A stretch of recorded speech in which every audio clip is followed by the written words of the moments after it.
The Wilmington Insurrection of 1898, also known as the Wilmington Massacre, was a violent overthrow of the elected multiracial government in Wilmington, North Carolina, by white supremacists. This event is often considered the only successful coup d'etat in American history. It resulted in the deaths of numerous black residents, the displacement of many others, and the establishment of white supremacist rule in the city for decades. After the Civil War, during the Reconstruction era, African Americans gained significant political power in the South due to the 13th, 14th, and 15th Amendments, which abolished slavery, granted citizenship, and secured voting rights, respectively. In North Carolina, as in other southern states, African Americans began to participate in government and other public spheres, often in alliance with white Republicans, known as fusionists. By the 1890s, a political alliance known as the Fusionist Coalition, made up of black Republicans and white populists, gained control of the North Carolina government. This coalition worked to improve education, voting rights, and economic opportunities for African Americans and poor whites, causing resentment among the white Democratic elite. The Democratic Party, largely supported by wealthy white landowners, sought to regain power by promoting white supremacist ideology.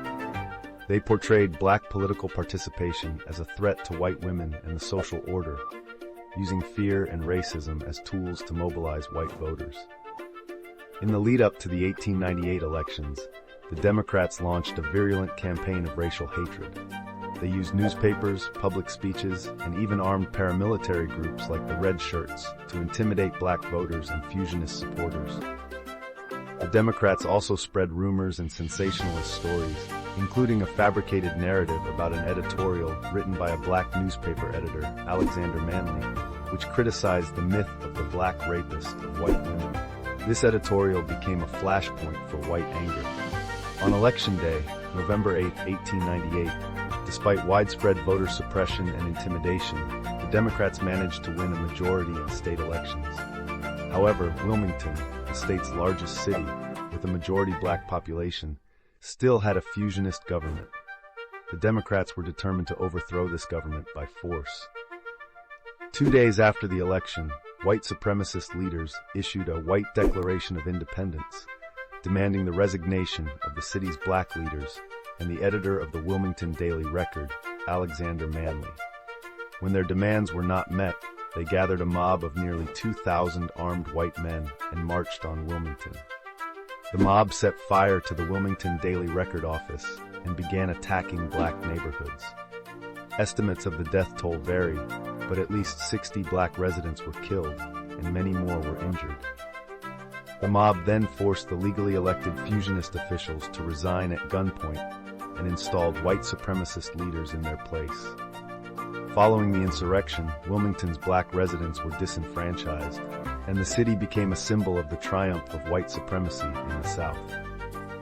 The new government imposed laws that further restricted black voting rights and civil liberties, leading to the Jim Crow era. The events in Wilmington were part of a broader backlash against Reconstruction, leading to the systematic disempowerment of African Americans across the South.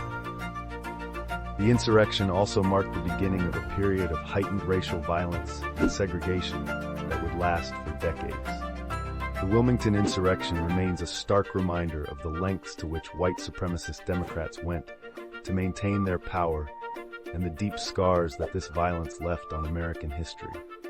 Divide and conquer is how the few control the many, and the sooner we all can drop the racism and live in harmony, the better. Thanks for watching, and like and subscribe for more.